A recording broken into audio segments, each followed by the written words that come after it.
Do you miss them? A little bit, but not really. Do you miss them? I don't focus on other things. No, I don't. Oh, But that doesn't mean they weren't fun. right. I miss those days. It makes no sense to miss them I because we wish, can't go back. I wish those days would come back again. But if I have kids, yeah, they will have those days. But Do you have any kids? no, Are you gonna make some? I don't know. It hasn't happened yet. You want to? Can't want anything. Why We'll not? see what happens. We'll see what the Lord wants. You can't want any kids? Those who want them mess them up. If they come naturally by God, then they'll be, I guess they'll be perfect. I don't know. I don't know anything. Oh, a mess. If I say that I want one, then you're going to say, oh, you know, we can't want anything.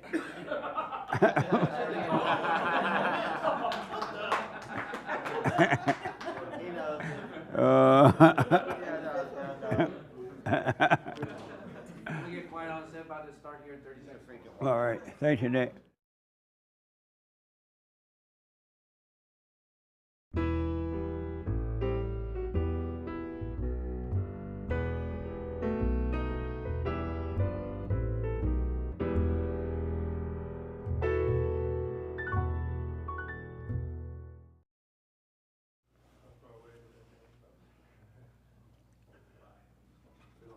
Good morning. Welcome to Fellowship. I'm Jesse Peterson. Thank you so much for being with me.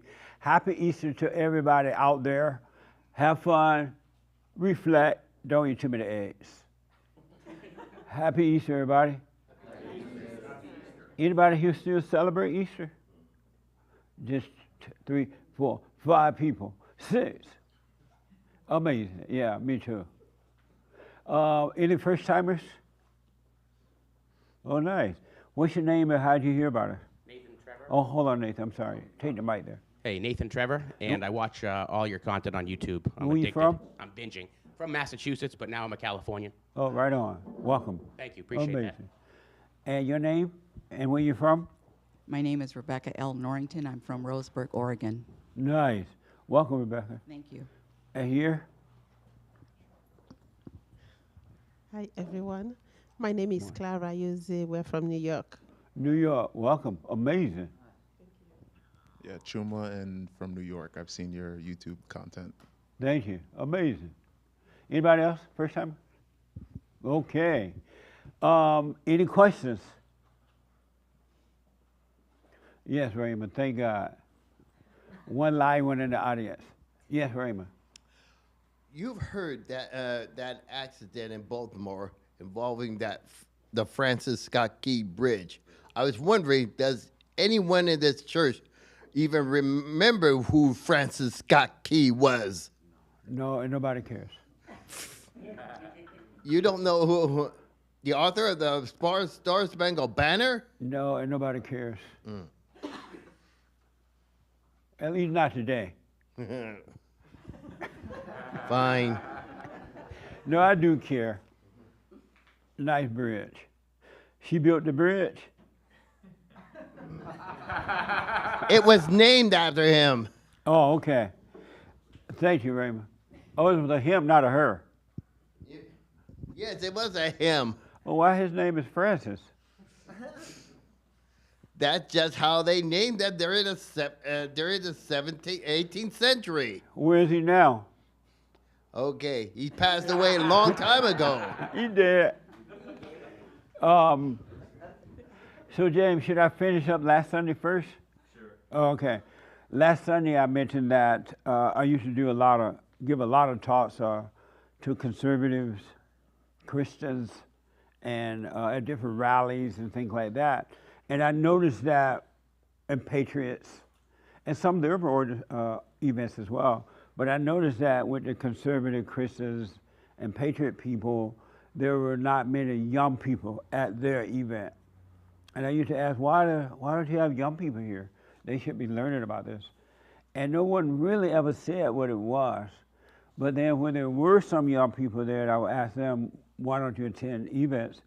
And they would say they hate their parents. And I'm like, why do you hate your parents? they would say because they overdo it. They are into much of being a patriot or Christian or whatever, right? And so I've been wondering, why is that? Why is that? And I realized that whatever you call yourself, that becomes your identity. And you start to live by that and try to force it on other people. And so the patriot felt like they had to go out and save the world, save the children, because they had identified with being a patriot.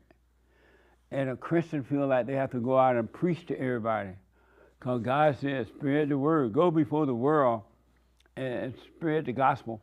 And it doesn't mean that at all, but because they have identified with that, they call themselves that. That's what they think they are. And it feels like a mission. And the liberals think that, oh, I'm a liberal, I don't care about anything, I'm free, I do what I want. And they have a mission. And so with the rest of them too. And so the message in that is that you gotta stop, if you really, really wanna be free, you gotta stop identifying with anything. You can have no identities. Because everything you identify with, you call yourself that. I interviewed a woman who thought she was a man on the Father's State. Did y'all see that? Yeah. And it was so interesting because they identified with being a lesbian, to the point that they thought they felt like a man, and they put on a man costume, meaning they took the hormones and things, they developed a beard, they looked like a man, but inwardly she made it clear she still was a woman. Isn't that amazing? Yeah. And what did you think about that interview? What did you get from it? She said it was a mental disorder, correct? Yes. I mean, so that's just a disorder that she has. Hold on a minute, I want to get you on mic. Go ahead.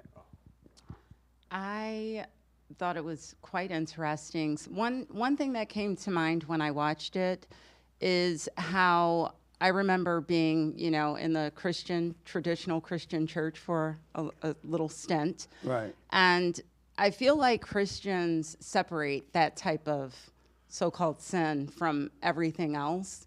And as I was watching Buck, I realized that it's the same. Yep. It's the exact same demon, no matter what we're calling it. Absolutely. And it's really, and I know it sounds, you say this all the time, but a lot of what you say, as simple as it is, it takes a minute, at least for me, for it to really penetrate, for me to get it. Like, I hear it and I understand it, but I don't get it. But there's something about that interview where I got it. Yeah.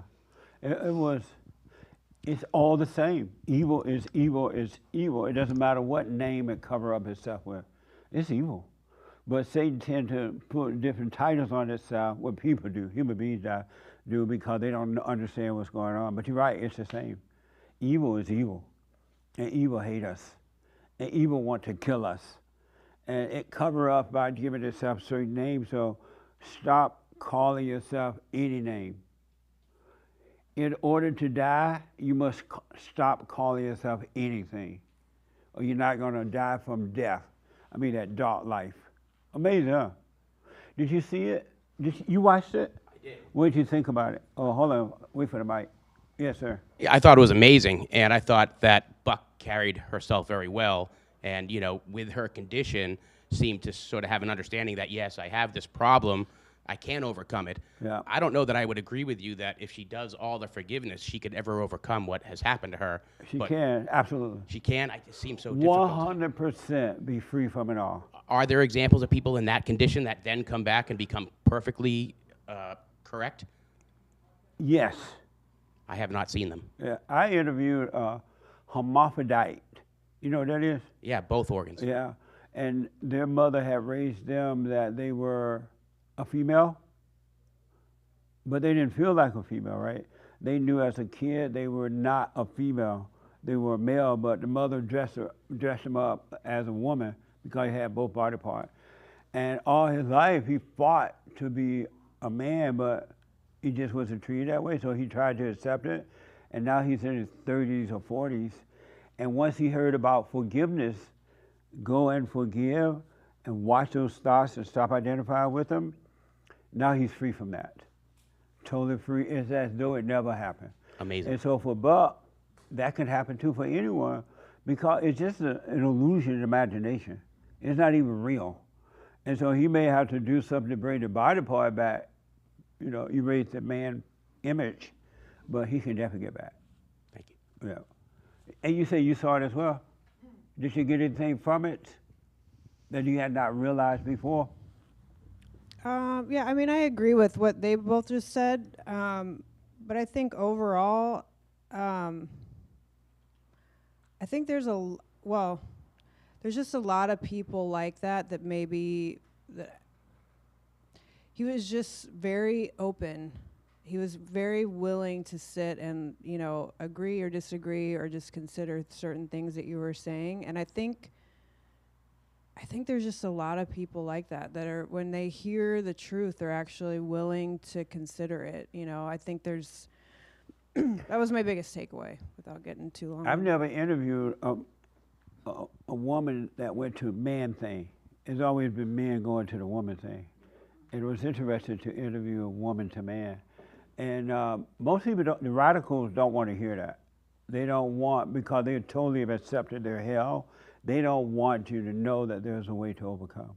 They don't care, they love their hell, they love their misery, so they don't want. But a few die. Yesterday I talked to a man and a woman, two different people, but a man and a woman that lives in an insane asylum. They live in a crazy house.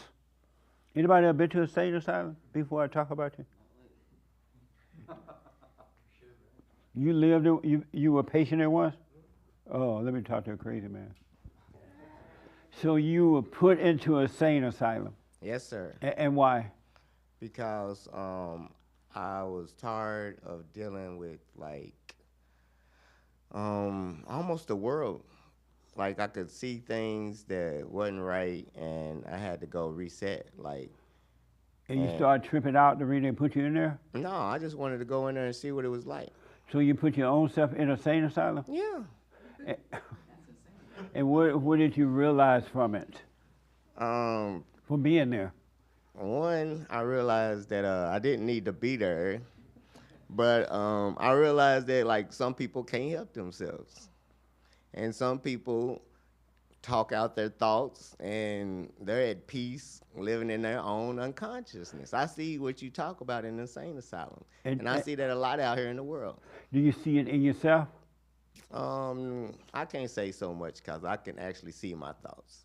Me and we was talking, and do you see you're insane right now? No, when you can see the insanity, you become sane. So I see the insanity out here. So do you think you're sane now or insane?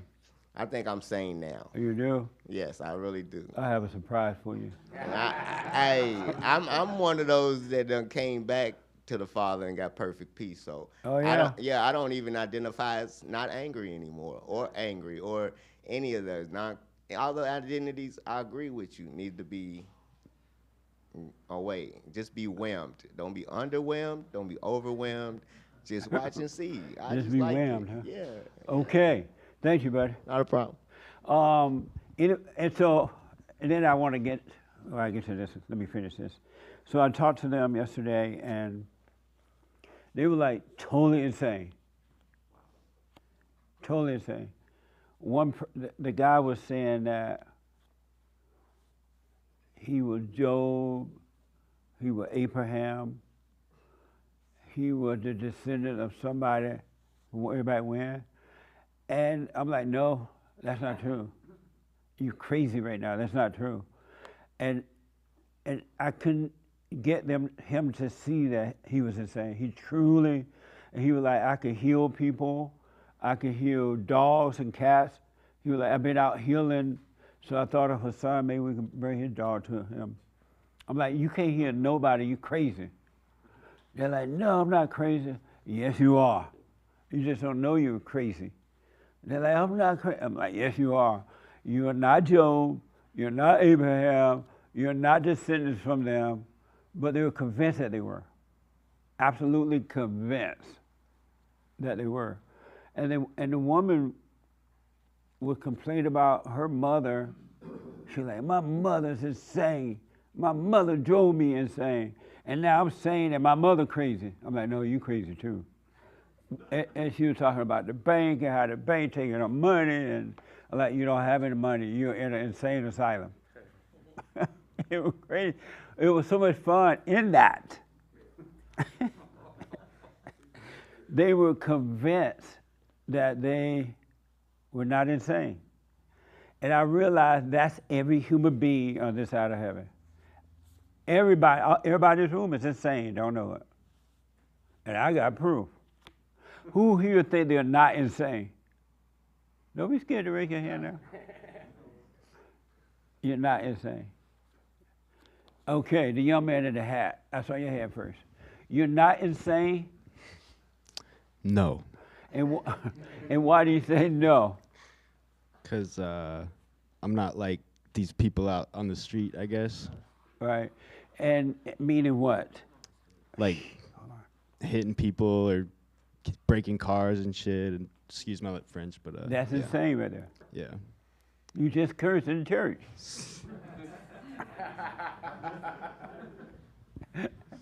You still believe you're not insane? No, but so you say you're not insane because you're not like the people on the street? I'm not that bad off. I mean, I hear what you're saying. What am I saying? That we're all different. Our brains work differently, and we all just put on a front, I guess, for society. And right? Amazing. Maybe I'm a little bit insane. Maybe? Maybe. Oh, okay. So are you?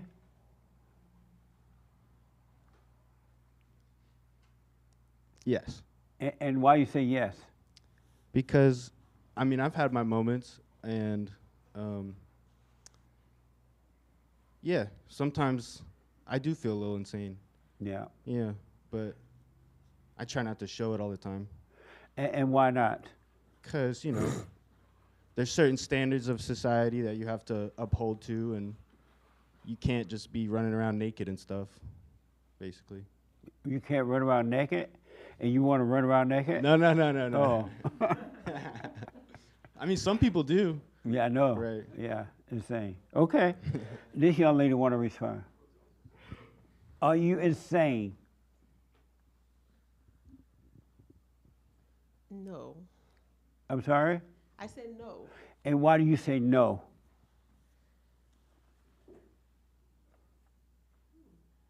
That's a good question.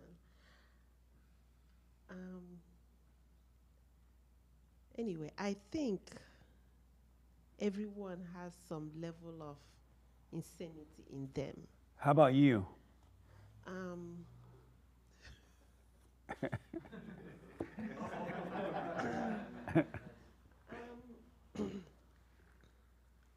Right now, I think I'm sane. But if you drive the insanity out of me, then it will come out. So you are insane? Depending on the situation. It depends. On what? On the situation. Meaning? Meaning, I will describe myself as being sane. However, depending on the occasion, someone can bring that insanity out from me. Someone can bring your insanity out? Yeah. The insanity out? Yeah. How? How? By probably like, say I'm walking on the street and you grab my pocketbook from me. Or you try to kick me or hurt me. Of course, I'm going to act like an animal like you. I'm going to try to fight back. Right. Yeah, so that's what I'm saying. And so if you were not insane and somebody took your purse, tried to take your purse, would you act insane if it wasn't inside of you? Yeah, I'm going to act to defend myself. But would you act insane if you didn't already have it in you? That's what I was trying to say. I think it's in everyone. How about you? Including me. I'm a human being in this planet. I think everyone in the planet have some level of insanity in them, but you suppress it and you try to act normal, try to act within what is expected of you. But sometimes some situation brings it out. Do you want to overcome your insanity and be free no matter what happens outside of you? No. You want to be insane? Sometimes because you want to be insane? Want to help me? You can't just be insane. You have to try to be sane.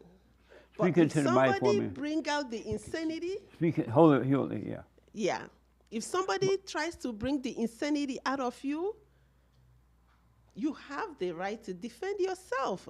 But if you were Like, not... I wouldn't use any curse word on anyone. Like, if you keep cussing me, I'm going to try to control myself. But if you come and punch me and hurt me, then I'm going to let go. But if you were not, if you had no insanity in you, could anyone bring out something that's not there? That's why I say it's there. You but want it's it to just be there? repressed. Yeah. Oh, you want to be insane? Yeah, of course. It's normal to be insane. In this society today, you have to have some level of insanity in order to survive. Are you married? Yes. What do your husband think about your insanity? Speak up, hold the mic up for me. Yeah, he knows, like, not to cross, because when I look at him, even my son knows. When he does something, when I look at him, he knows to stop. So you look at them with those insanity look? Yes. With that and they know to stop? Yes. And how you feel about that? It's just there. I'll just look at you, you know you're crossing the line. And if I'm in a good mood, I will tell you, you are crossing the line. But there's a level of crossing the line you will get to, I can't say anything any longer, then I will act. And do you curse? Depending on the situation. So you do curse with your husband at times? When I'm insane, of course. I understand. Are you her husband? No, my son. That's your son? Yes. What you had him when you were 3?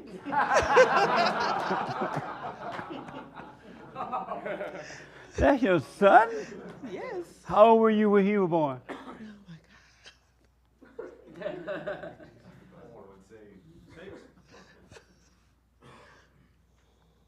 Yeah, that's my son. Amazing. So what do you think about your mother's insanity? Speak into the mic for me. It is what it is. Meaning what? How do you deal with it? Speak into the mic. How do I deal with it?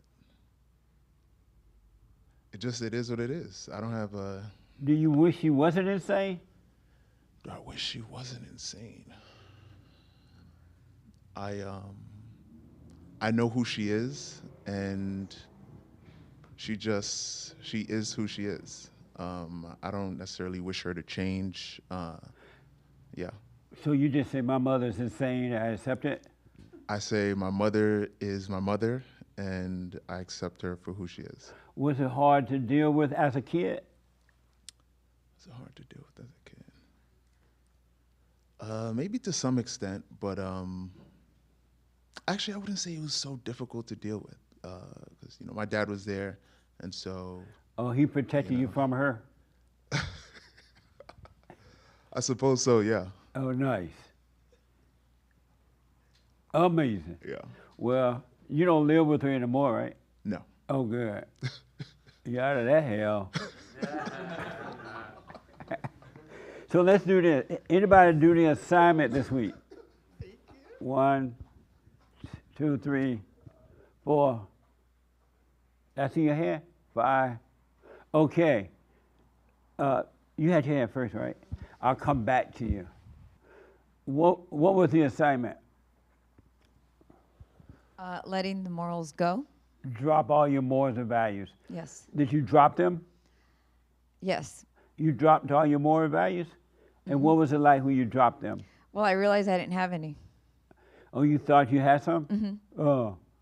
And what made you realize you didn't have any? Why did you realize? Well, first I thought, first I kind of didn't understand it because I was like, am I letting it go? Like, what does that look like? And then I thought, oh, I'm in my head. So I'm like, if I don't see it, then it's all made up in my mind. Oh. You know? And so did you do anything different than you would have done had you had morals and values? I realized I was judging less, you know, because sometimes I'm able to see the thoughts. I'm like, oh, I'm judging. Yep. And then but this time I'm like, wait, the assignment. So I said, well, then I'm just right there with you. When I see somebody nuts, I'm that too. Amazing. So. And so, okay, nice. You dropped your morals and values this week. How did you do it, and what was the result? Yes, I did drop them. How I dropped them, I just had to observe, because I said my morals and values come from common sense. And that was a little tough one, because I'm like, without common sense, you know, I'm going to start voting liberal or something, you know. But either way, I dropped them. And what I noticed was it's pretty much what I've been doing. And it's giving God complete control, you know, because it's kind of like you said, last week you said that there is such thing as just anger, but human beings just don't know it. So it's the same thing with common sense. I may have thought I had common sense, but I don't think I had any to begin with, you know. So okay. And so I just let it all go, and it's just pretty much working on myself and just giving God complete control. So that's kind of what I came up with. Amazing. Yeah. Raymond, you say you dropped all your morals and values? I saw your hand. I did. And you dropped them? Yes. And how did you drop them? By realizing I never had them in the first place. And what made you think? Why did you think you did have some? I believe I had some because I was conditioned ever since I was a kid to have some. Oh, okay. Amazing. And last but not least, the young man waiting back. You drop your morals and values? Yeah, I think I've been dropping it slowly, like even before the assignment, just along the way. Right. Because I think it's just dropping your morals and values is no different than dropping like your identities, kind of. And what was it like to be without them? It's like revelation, kind of. Because one example is like I used to really be into like, you know, like patriot, like constitutional values and like wanting that for the country and all that. But I realized like I mean, don't get me wrong, it's like a different way of seeing it now, because I started to realize like that's an identity and they're using it to kind of divide us. Oh, okay. So it's not as important to me as before. Amazing. Yeah. All right. And why didn't you do the homework? I didn't. Oh, did you raise your hand? I nodded my head. Oh, okay. Let me talk to the young lady back there first. Do you have morals and values? I forgot about that. I have assignment. You forgot about the assignment? No, I heard about that. I wasn't paying attention. I have to do it. Oh, okay. What a beta. Okay, let me come back here. Did you drop your morals and values? No. You didn't drop them? Mm-mm. And why not? I didn't know how to do that. I just am who I just maneuvered the way I typically do on a day-to-day basis. I did realize that I don't believe there is a such thing as morals and values, even though I was raised and morals and values were pounded into my head as a child. I don't really believe they exist anymore. And why not? Because what is a moral, it's someone's opinion on what is right or wrong or good or bad. And there is really no right, wrong, good, or bad. So you don't have any morals and values? I thought you said you didn't drop them.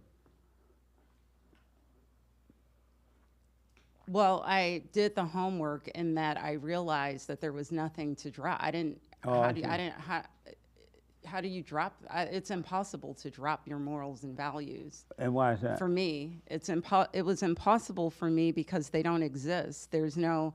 I just am who I am. I just maneuvered as I typically would do through life. So you don't have any values? I don't know how to explain it because it was deep for me in that I really I pondered it and I thought about, okay, how I'm not going to go out and shoot people. I'm not going to go out and rob a bank. Is that a moral and value, or is that just something that's innately in me where I know that those are things that you just don't do? So I just maneuvered through life as I always do. And I kept in mind the assignment, but I didn't drop it because I didn't know how to drop it. What is there to drop? I mean, I didn't know, it just didn't make sense to me to drop it. I couldn't do that. It was impossible for me. I just did what I do. So you think robbing a bank is immoral or moral? I think that it is a decision that I wouldn't make And because I would wouldn't you want not the make it because repercussions. you're moral or immoral? You know, I would have said before I met you, Jesse, that morals and values are very real. And these assignments and these biblical questions, they seem very simple, and I don't want to, one thing I've challenged myself is that I don't want to think what you're thinking. You know what I'm Right. saying? Like, I don't want to think, oh, I know Jesse's going to say ba, ba, ba, ba, ba, so my answer is going to be this. That's what intellectual people do. They learn the truth, and whenever I give an assignment, they automatically go to, well, Jesse said you ain't nobody. Jesse said you have no thought, so I ain't got nobody. And that is horrible. That you stop right in hell, and you don't get beyond that. So that's good. So are you saying robbing a bank is immoral or moral? You know, Jesse, I have to say, I honestly don't know what morals and values are at this point.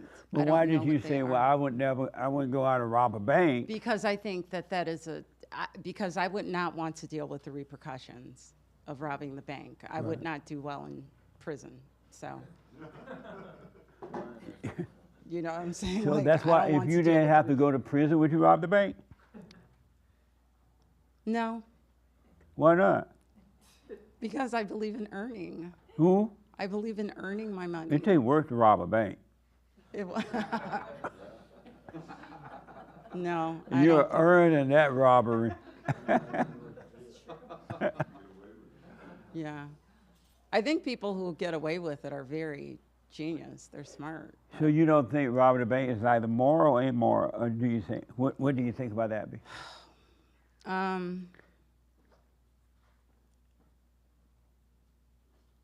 I don't know. You don't know? I really don't.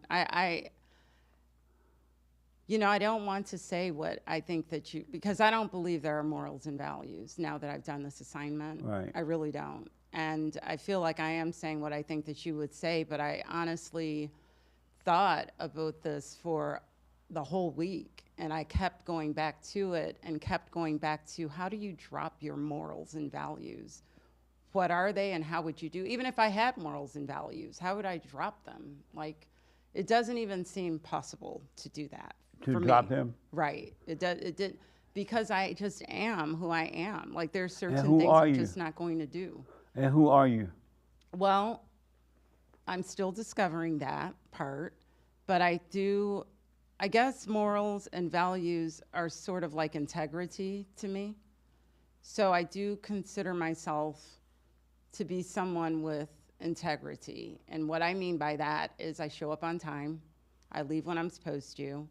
I don't gossip. I don't do those things. You know, I don't talk about my friends behind their backs. I say what I have to say to their face. So those things fall underneath the category of integrity to me. So I don't Okay. know. Maybe they're one and the same. I'm looking forward to your response Amazing. to this. The young man in the white want to respond. You did the homework? No, I did not. Did you know about it? I did. Do you have morals and values? I do have morals and I do have values. What are your morals? Well, my morals would be my definition of right and wrong. Give me an example. I know that if I was to behave in a violent way, be physically violent with a person that's not in self-defense, that's be wrong. Oh, okay. And And what would be right? Give me an example of what you mean by right. Well, what's right is, love. Yeah, that's right. Do you have love? Why she laughing at you so hard? She I like, don't know. she like, don't lie. She's rude. She's rude. No, I don't have love. She was laughing because you said you had love? No, yeah. No, She I don't. like, I don't. that's a lie. No, I don't personally. I don't have love. I have an intellectual idea of love, but I truly have seen so far that love comes from God. So how you have value but no love, morals but no love? Well, I have values in a practical sense. As I work on myself, I see that with love there would be no need for any of those titles or words, because it's just like with respect. You don't need to have respect if you have love, because love gonna trump all. It's gonna show you the way. So Are you working on yourself? Most definitely. Not this week though, because I've been moving. I had a lot going on. Nice. That's right. You need a break to move. Did you tell God, you know what? I'm moving this week. I'm not gonna be working on myself. Now he know. That's right. Yes, ma'am. Did you drop your morals and values this week? Thank you, buddy. Yes. And how did you drop them? First, what were your morals and values?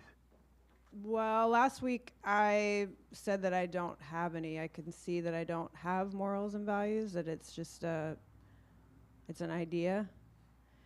And I could really see this week that it's like another shattering of the reality that we are in a fallen state. I also think Are you in a fallen state? Well, I guess technically, like, I've forgiven my parents and I'm returning to the Father. Am I still seeing a lot of different things that I can have the distinction of the fallen state in myself? Absolutely. I want to be pithy about it all. But there are a few things that happened this week where I could really see, like, not only do I think that I have morals and values, but I also think that anyone else does. Like, I'm sorry? that I think that anybody else has morals and values, and I started to You said not only do you think what now? I'm that sorry. I think that I have ever had morals and values, but that I also think that I ever thought that anybody else does, which brings me to, like, the fallen state. You at one time thought you did have them or didn't have them? Yeah. Yeah, which one? You thought you did have morals and I values? thought at one point in my life I had morals and values. And why did you think that? What was it about you that My made you ego. think that? I mean, I can speak to it now. I think it was an ego thing. I think it made me feel good. It made me look good. It made me feel better. I think overall, while I'm looking at this whole conversation all week, I can see that I know for myself that any idea of morals and values has been contingent upon, like, what is going to work for me, like. And I can see that outside in the world too. Like, I think the fallen state of man, we were born perfect in God, and because we're in the fallen state, the enemy has given us this idea that we have to, like, be good, show up on time, don't rob a bank, don't murder, don't cheat, all these things. And yes, I will say that some of that is the 10 Commandments. However, like, we're not living like that. We're living by, like, our ego. I mean, Why aren't you living like that? When you say well, I mean, I've been. Why? I didn't know any better. And I Oh. think, like, looking at it these last couple weeks, like, I can just see that part of where I get, if I find myself in a frustrated thing where I'm like, I'm giving up my morals and values about this certain idea and still have a feeling about it, that feeling is me seeing that, like, I think that anybody else is living by a moral or value compass. Like, it doesn't exist. It does not exist. This young lady and then the young lady way over here. Did you give up your morals and values this week? I didn't do the assignment. This is my first time here. Oh, you didn't know about it? No. Do you have morals and values? No. And what happened to them? Have you always been a low life? A low life? No. Yes. I don't identify with any labels. So you have never had morals and values? I used to, yes. And what were they beforehand?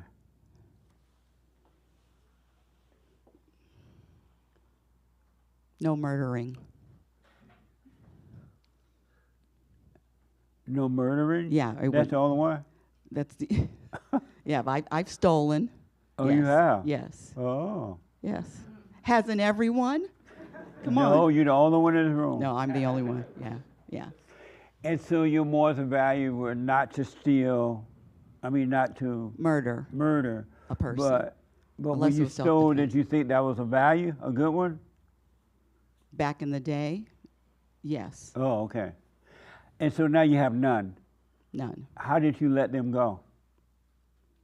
It's been a process, a lot of years of, when I say a process of letting go of the programming, you call it the devil, the ego, whatever, but letting go of all of that, letting go of the stories, letting go of labels. Like you said earlier, identify with nothing, which okay. includes morals and values. Oh, okay. Amazing.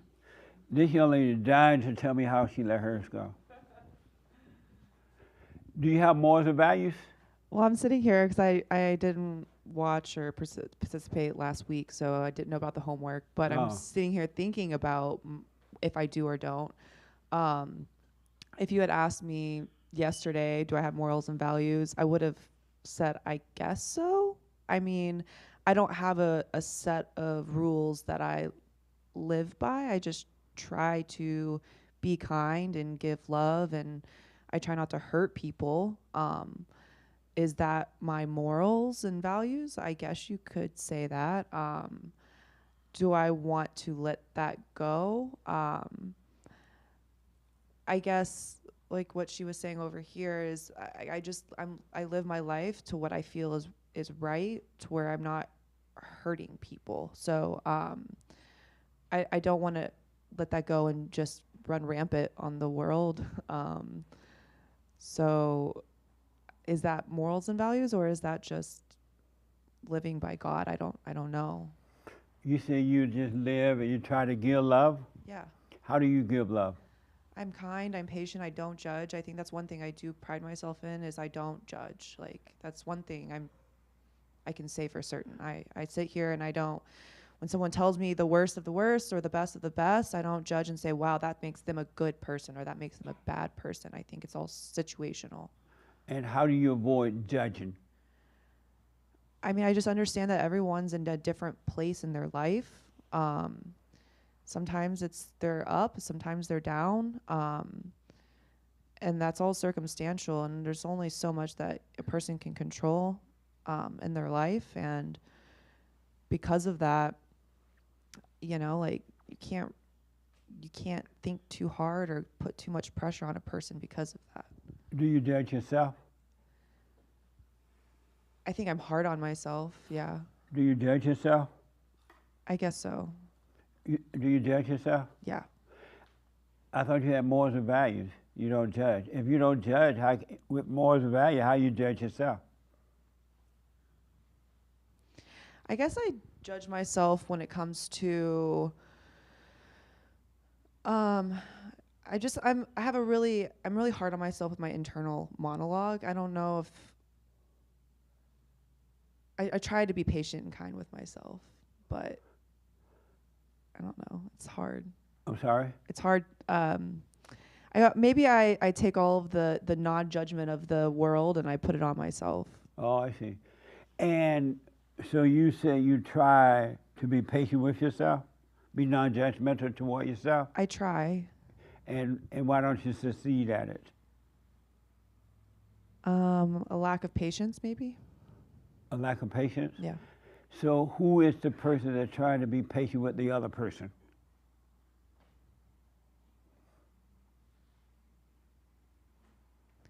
Well, it's, I guess, the person.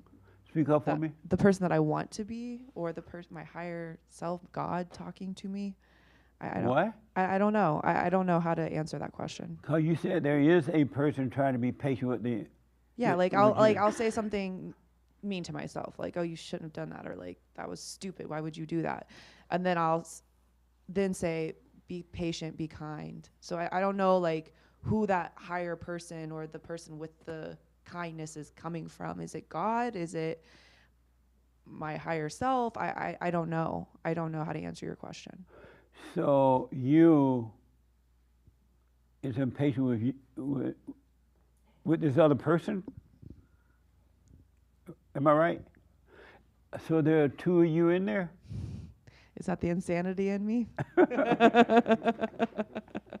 I want you to really hear yourself. You say, I try to be patient with myself as though there are two people. So who is the person, first, who is the person trying to be patient with this other person? What does that person look like? That's a deep question. I mean, I don't know. I don't know. And what does the person look like that you're trying to be patient with?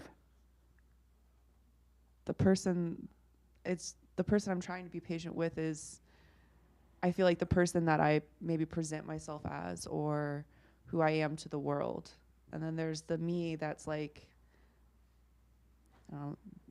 the person that I want to be, like a perfection almost, that I can't be because I'm not perfect. No one's perfect. Amazing. And when you say be nice and this person up here respond, who is that?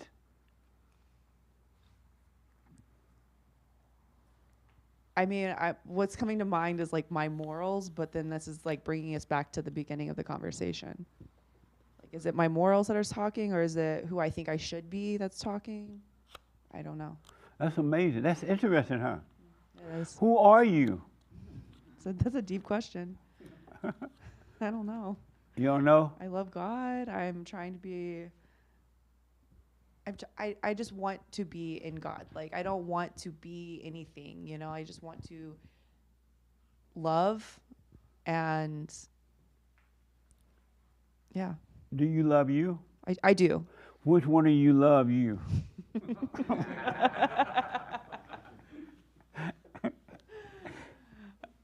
Both. Both of you love you?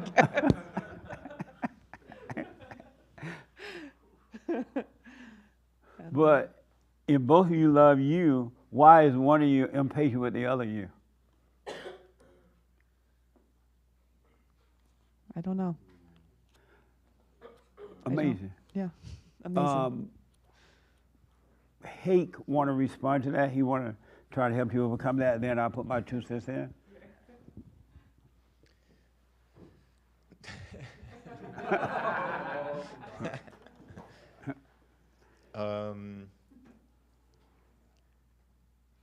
Maybe it's best to just drop all of it and not tell yourself to be patient or not try to tell yourself to be anything.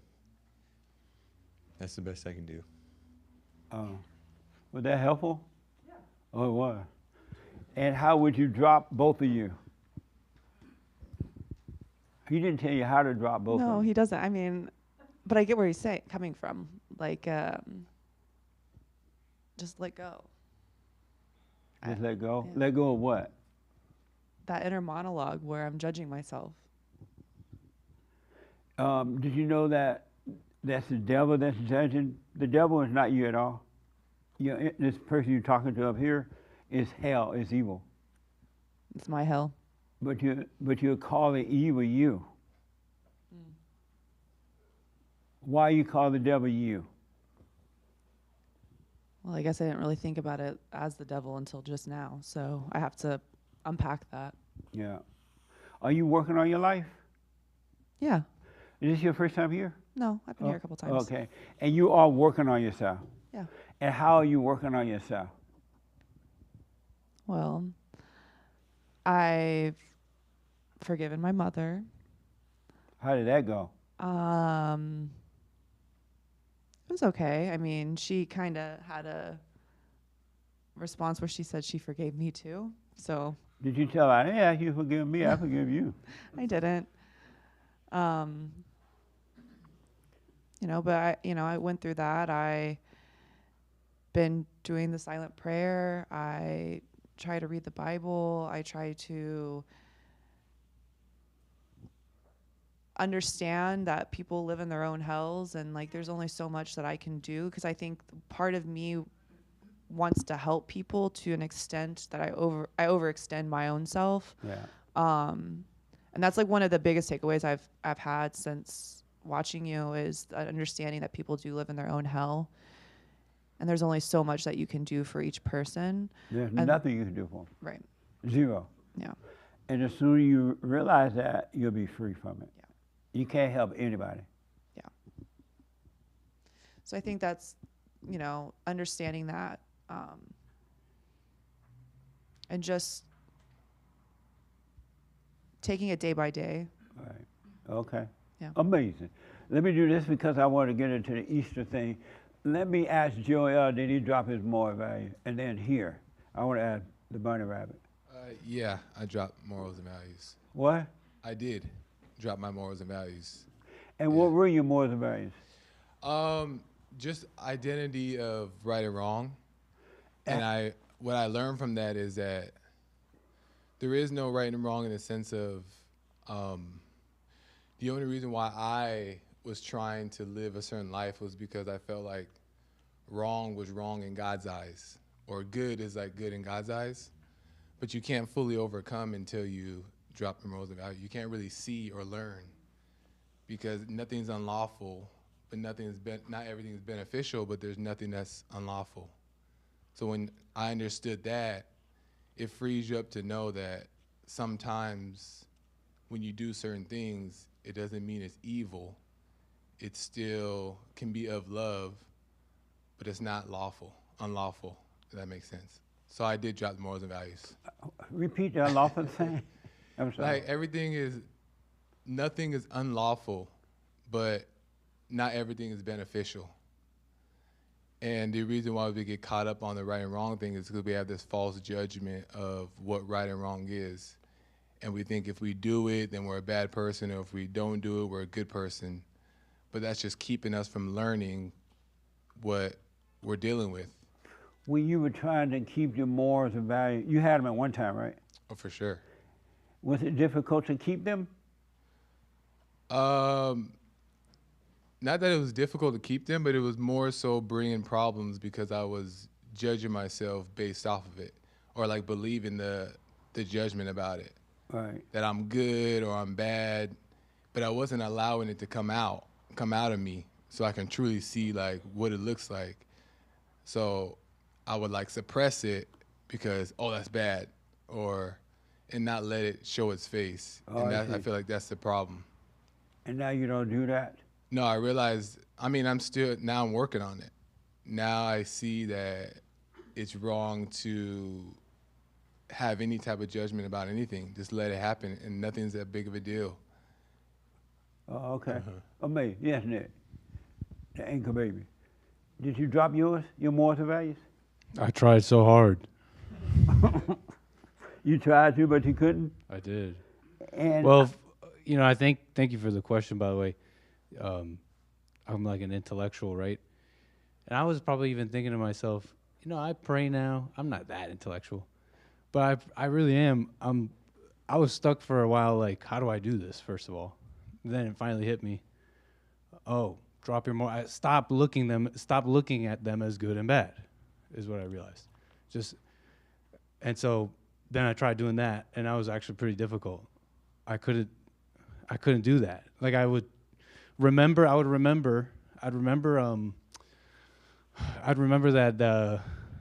that good and evil, that up and down are like lies, and then I would drop them. I wouldn't see what's going on in my life as good and bad, and then all feelings would go away. But then a second after, I'd forget, and then see things as good and bad again. So that's what I mean by I tried. Oh, I see. I tried, yeah. Okay. Interesting. Yes, sir. Yeah, I wanted to do the assignment, but I felt like I couldn't because it was impossible. And then I found myself doing the assignment. It was impossible to drop your morals and values? I thought it would be, because I thought if it would give me a license to go commit sin, is what I thought. I thought by you telling You me thought that if you drop your morals and values that you would go commit sin? That's correct. And why did you think that? Well, because I thought that dropping them meant that I was going to lose all my sense of what was right and wrong and then just start doing what was wrong.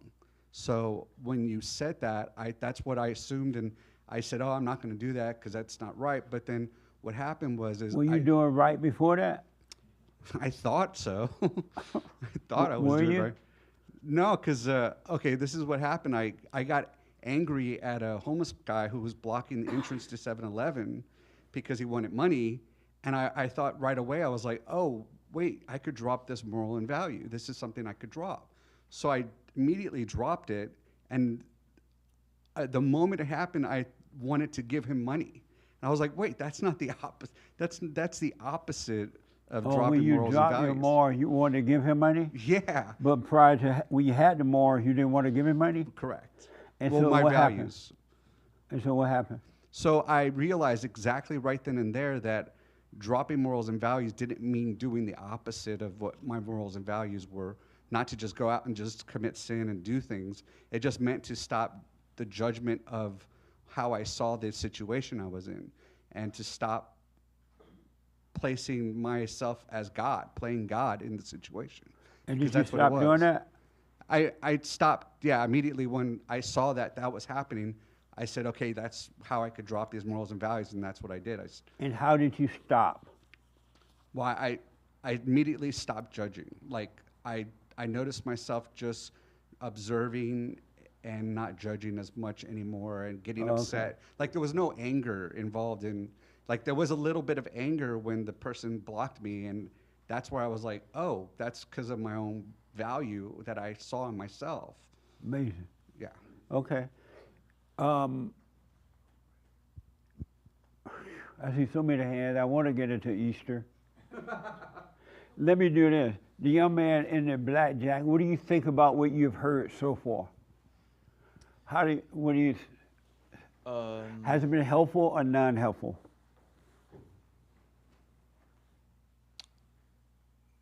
Be content about it. Yeah, for me personally, I don't think I'm really understanding the whole I don't have morals and values or dropping morals and values. I feel like everybody here is here today because of their own values, and that in our everyday lives we give things values. I think even talking to that homeless man, for instance, and dropping, taking that moment to calm yourself down is a moment of your own morals and values. I don't want to be angry at this gentleman, or so I'm not really understanding. You have morals and values? Yes. And where do you get them from? I get them from my upbringing. I get them from my parents, I'd say majority. And do they work for you? They do. They work very hard. They work very, what do that mean? They work for me. I mean, I'm their child. They give me support when I needed it, nurturing. Your values do? Yeah, I think they gave me some values as well. So so you said your morals and values work for you? Oh yeah. I think as well. Yeah. In what way do they work?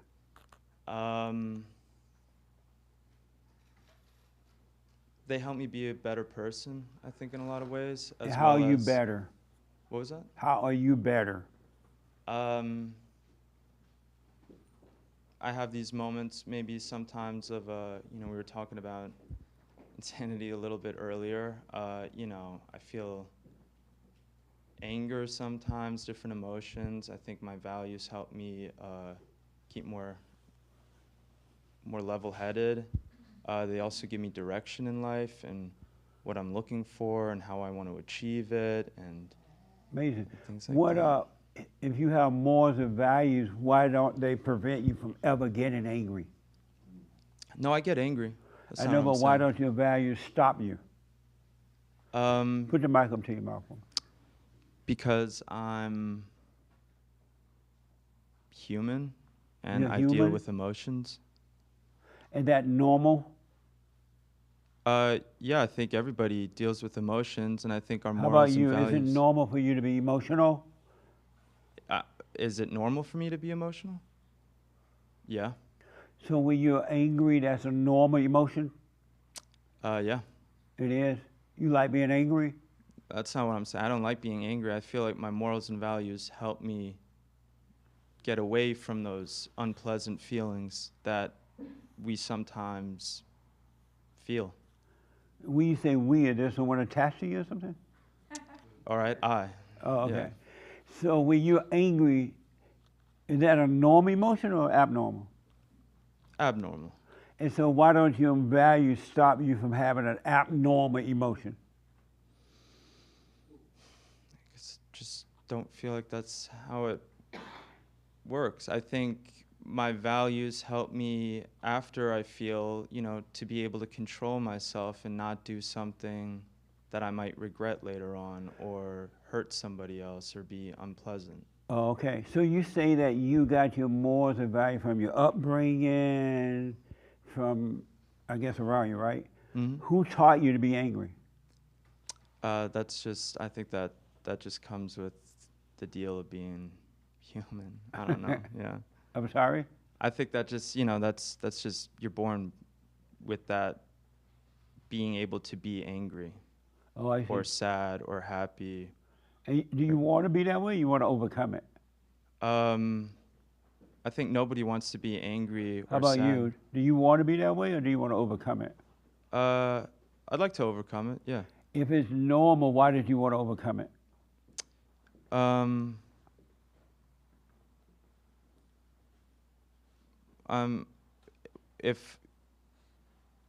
If I don't want to be, I'm sorry, can you repeat the? If it's normal, why do you want to overcome the anger? It's part of your values. Yeah, because it's unpleasant. I'm not saying angry is my value. I think it's one of them, right? No, I think my values help me to try not to be feeling these emotions. So anger is not one of your values? No. Is one of your morals? No. Who is it? It is amazing. What is anger? Who is your anger? Who is my anger? Yeah, I don't understand. Oh, okay. This your first time here? Yeah. Oh, okay. What's your first name? I'm Harry. How you hear about us? Through my friend Van here. Oh, Yeah. good. Have you ever talked to Ben about your anger? To Van? Yeah. Yeah. Yeah. And what did he tell you about it? He gave me some advice about how to live, more free, be more free about it and not to think about it in a more positive light. Because I feel like when you get in those, unpleasant emotions, when you're dealing with those, you get really stuck. You can get really stuck. And so. Well, he didn't tell you how to overcome it? No, I feel like that's something that you have to do on your own. So. Oh, okay. Ben, you didn't tell him how to overcome it? I thought the two of us. I thought I did. Maybe. I thought this was all kind of before you came to the church. I thought it was a couple of years, like a year ago or so. Oh, so, I see. Yeah. Oh, okay. All right. Let me do this. Nobody in the world have morals and values. I have a different for you. Morals and values is just an idea that you have. You don't have them at all. Everybody lying. Nobody have morals and values. And you gave a good example of, well, I don't want to rob a bank, right? But you'll cuss at the waiter if the waiter don't bring you coffee in time, right? Or if the waiter, well, you won't curse, but you yell at the waiter. You stop yelling? I don't yell at waiters. Well, I want to use something simple like that for an example. You might not rob a bank, but you yell at somebody. You might not rob a bank, but you become emotional. There's no difference in robbing a bank and being emotional. Anyone that become emotional have no morals or values. It's just an idea. That's why you treat yourself so bad. That's why you treat others so bad, but yet you think you're a good person. Someone can yell, you be all nice, I'm nicey, and I love everybody, I don't judge. And then one person can brush up against you, you tick. Even if you don't say anything, but you think you have values. No human being, you can't have values. They only come from God. And they're gonna only happen when you're born again. And anyone that lives in their imagination is not born again of God. You're living in hell. And you're not free. And you just think you have morals and values. And thinking you have morals and values is not having morals and values. When you stop thinking that you have them, then you don't have them. And the way to drop them is to stop thinking that you have them. That's all it takes. And the moment you stop thinking that you have them, you will have them. Your thoughts is your enemy. Thinking that you have them don't make it so. That's why you're such a horrible person, you got to convince yourself that you have morals and values. Oh, I'm going to go feed the hunger. I'm going to go and give the bum on the street some money. You're doing things to try to make yourself think you have. I'm not going to be honest with my parents because I have morals and I respect my parents, but inwardly you hate them. You can't stand. Your mama want to come over, you want to say no, but you can't because you want to have morals and values. And when she comes over, you hate her. How long will it be before this witch leaves? Y'all know what I mean? Amazing, huh? But you don't have them. Nobody can teach you to be moral. It's not something you can be taught. Either you have it or you don't have it, and every human being that's born through the woman don't have them. That's why when you join groups, you get mad at people when they disagree with you. And then you find a group to agree with you so you can feel like you have values. I'm right for disagreeing with that person and judging them. You have no values, none of us. If you have values, you will have perfect peace. You have a clear mind. I promise you that. Satan lied to us. Our parents lied to us. The world has lied to us. And nobody loved nobody. Everybody, because of the lack of moral values, is about self. Our government is about self. They think they have morals and values. People who hate one another, they think it's like you have the blacks hating the whites. The blacks think that they're better. You have the white hating the Jews. The whites think they're better than the Jews. You have the Jews hating the Palestinians. They think they're better than the Palestinians. You have the Palestinians hating the Jews and everybody else. Everybody think they're better. If you didn't think that, you wouldn't be hating no one. As someone said, you have no opinion about anyone or anything. You have zero opinion. You will live a life without thinking. There will be no thoughts, except practical thoughts. Who disagree with that? 3 people. Did you disagree too?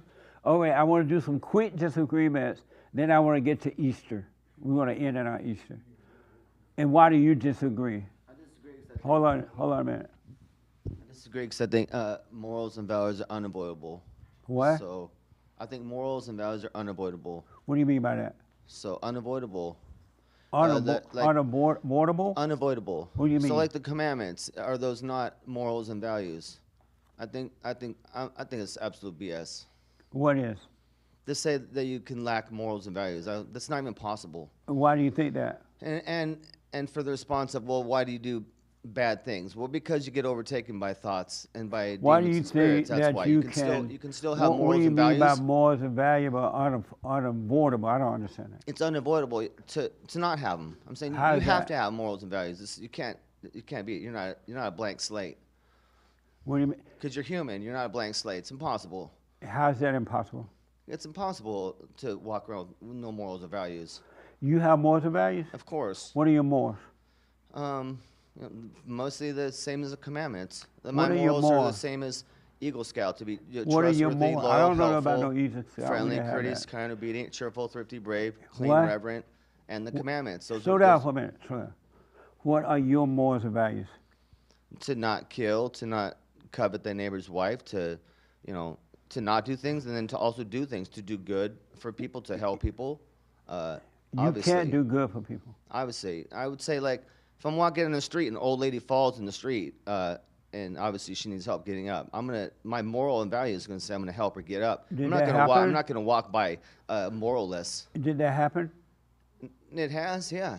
I help people every day, Jesse. I would just walk And around why all do of you- Skid Row. We walked around all of Skid Row live, all the darkest places, and we didn't do it to try and feel good. We did it, because we I wanted promise to you go helped feel it. nobody on Skid Row. It only helped your ego.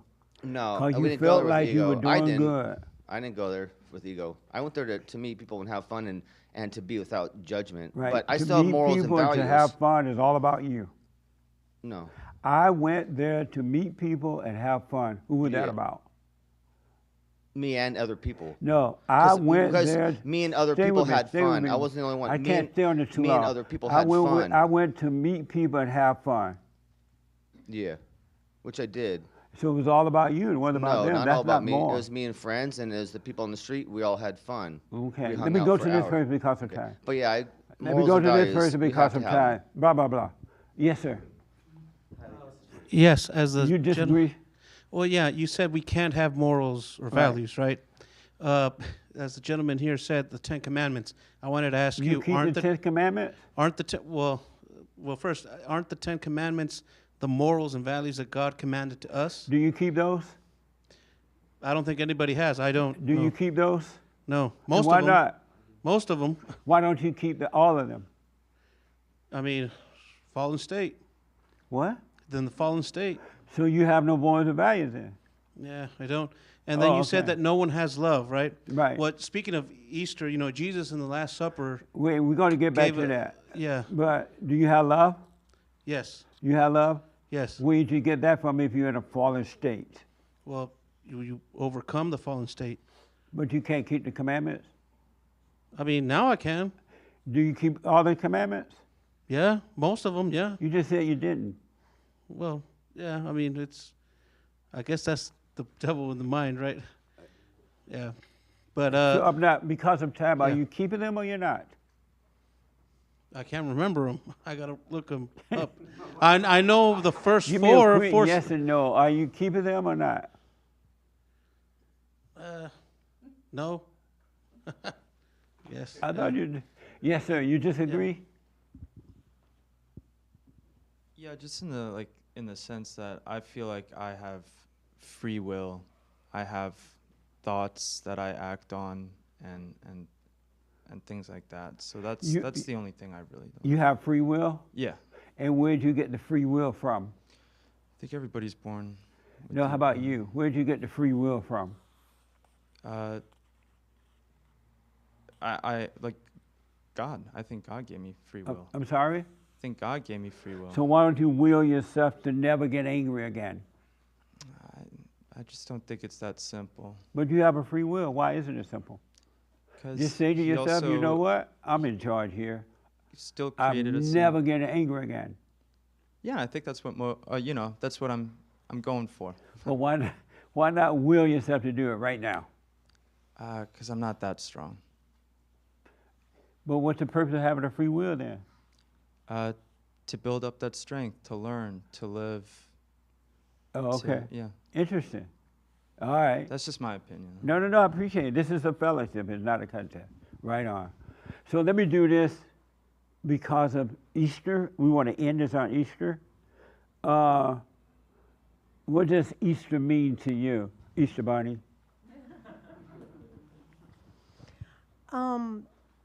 Honestly, nothing really. It's just another holiday. Really? It's just another holiday, yeah.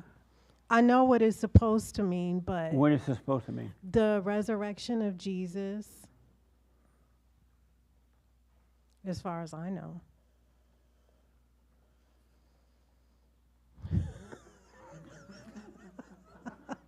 What? That's it? Yeah. Oh, okay.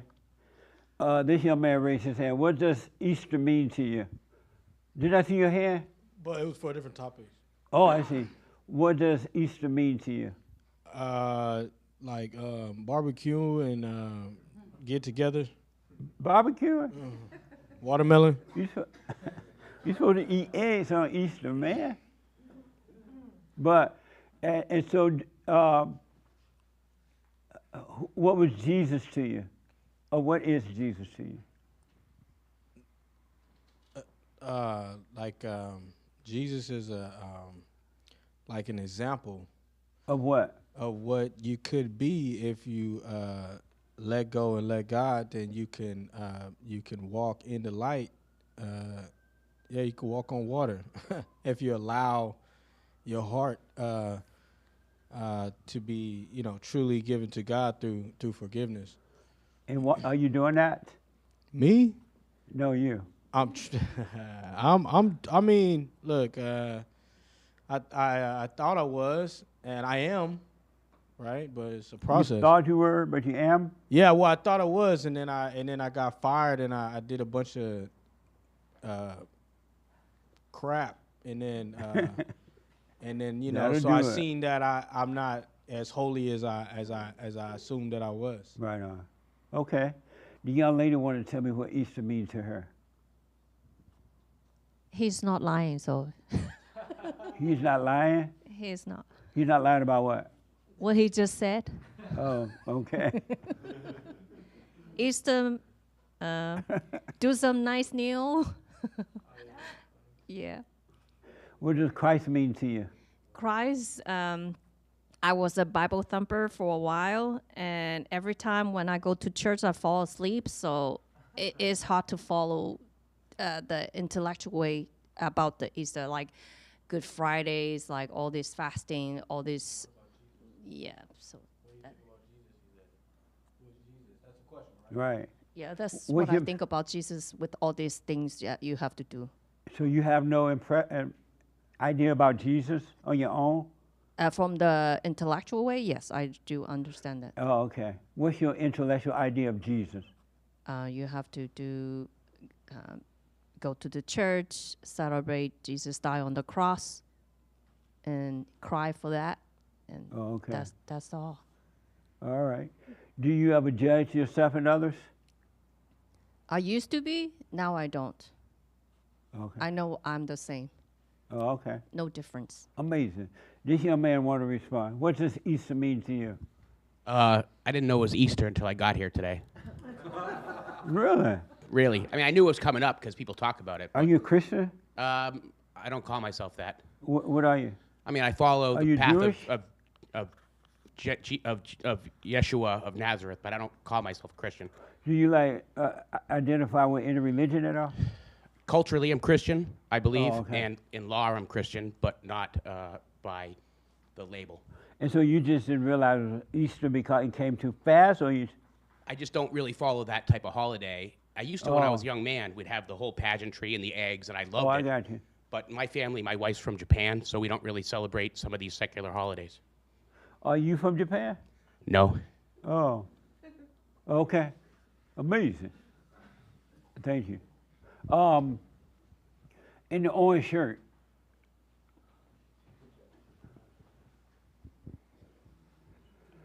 What's the question again? What does Easter mean to you? What does Easter mean to me? I mean, it's the resurrection of Christ. It's supposed to be a better Christian, be a better person. What did you say about Christ? The resurrection of Christ. That's exactly The what resurrection? Resurrection of Christ. That's exactly what Easter is about. What does that mean? What is a resurrection? Resurrection. Oh. Sorry. Are you black? Yeah, sorry. What the? It's. What does that mean to you, the resurrection of Christ? I mean, it means to be a better person, be a better Christian, to be a better human being. Are you a better person? No, not really. I mean, I'm trying. It's hard. What are you doing to be a better person? I'm trying to be less judgmental, trying to be less negative, trying to be less pessimistic, trying to be less, just trying to improve, trying to move forward, trying to... Move forward where? Well, you know, you can't be on a treadmill all your life. Where are you trying to move forward to? To greater peace, greater understanding, greater self-awareness, greater knowledge, knowing thyself, I believe, I guess. Oh, okay. The young man in the white and red, blue shirt want to respond. What does Easter mean to you? To be honest, I'm not sure. I know it's the resurrection of Jesus Christ. What does that mean? He rose from the dead. And I guess thinking out loud, I guess it's like supposed to be a symbol that Jesus Christ rose from the dead. He to save us and from what? Save us from. Our sins? That's what you think? Don't tell him. Don't ask your mama. What Yeah, I don't know. Your mama trying to tell you, you asking her. Later. Yeah, he just rose from the dead to save us and from what? Save us from. I actually do think save us from our sins. But your mama just told you that. But like Adam and Eve, and they fell from the garden, and so they had to deal with all the earthly stuff, and so I guess it's like a sign to say that you can strive for more. You can I guess resurrect in the same way that Jesus did. Oh, okay. Did you forgive your mother for all the hell she put on you while you're growing up? I actually have forgiven her. Yeah. You told her? Yeah. And what did she say when you told her? What did you say? No, don't ask her. What the? I don't know. I don't think she was just like, oh, is that what you believe? Like, and so yeah. I'm sorry? She was like, oh, is that what you believe? And you said what? I was like, yeah. And I started giving her some examples, and then I don't know. She didn't really react in a super positive or super negative way. Did she say, I'm sorry, I was wrong? Did she apologize? I don't know if she necessarily apologized and said that she was wrong, but I think she just acknowledged what I said. And so are you able to tell her how the cow ate the cabbage now? How the cow ate the cabbage? I don't know how the cow ate the cabbage. Mean like when you're with her, do you feel like a grown man, or do you still feel like a child sometimes?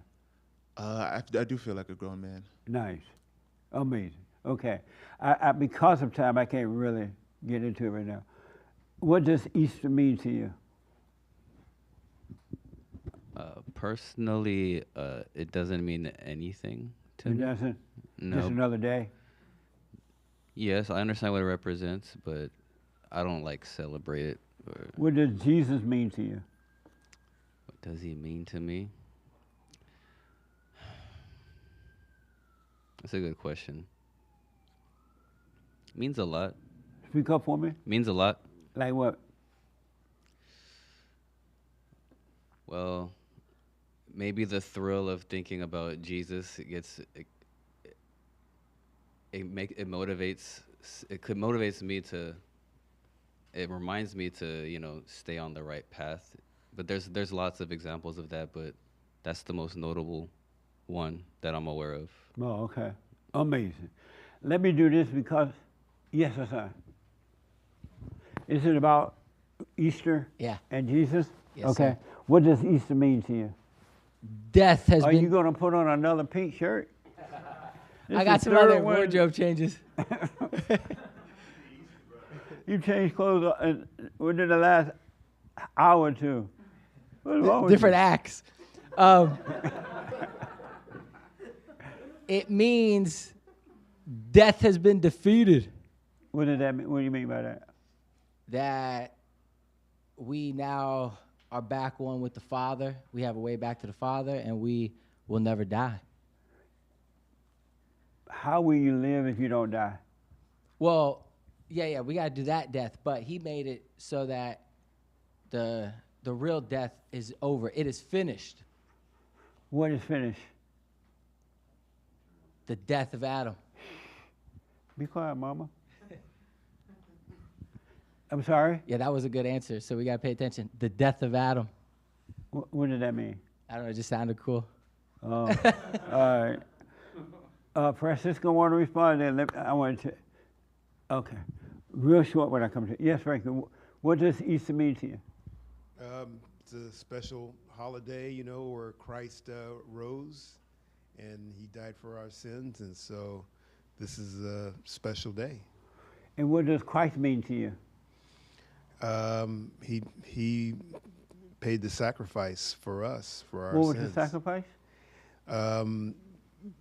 The sin, the internal sin that man has from Adam, from eating the apple, sinning, and so Christ came and paid that price. He lived the perfect life, and was the example. Okay.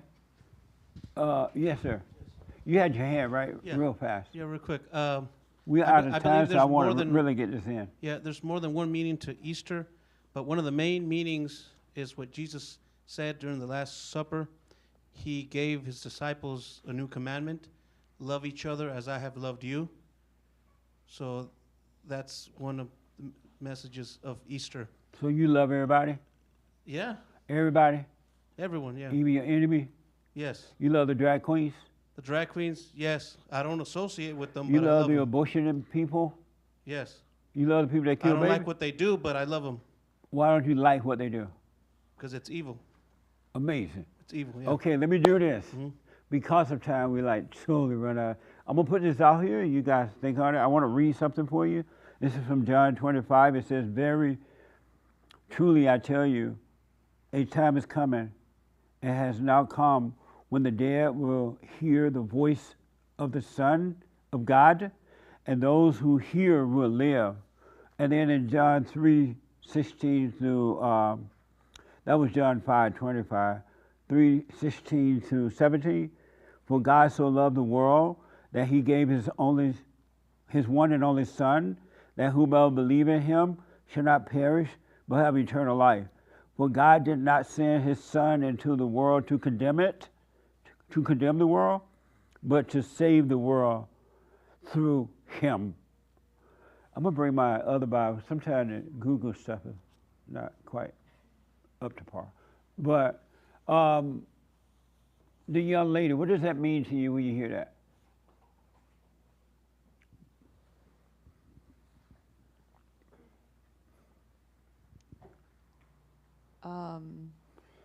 Let's just do one part at a time. The first one is he came to. No, it says that a time is coming and has now come when the dead will hear the voice of the Son of God, and those who hear will live. What does that mean to you? The ones that hear God's message will continue to live. And what message is that? What do you mean, what message? Are you dead or alive? I'm alive right now. You alive? And I think that by accepting Christ and living through God, I will have eternal life after my earthly death. And why do you think you're alive? Well, intellectually, I'm breathing. My heart's pumping. I'm conscious right now. Why do you think you're conscious? I mean, I'm perceiving everything around me. I'm talking. Okay.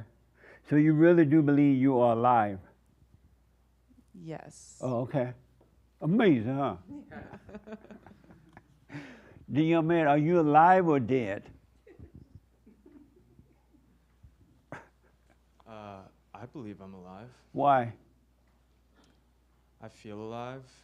I feel things. Yeah, like you said, I breathe.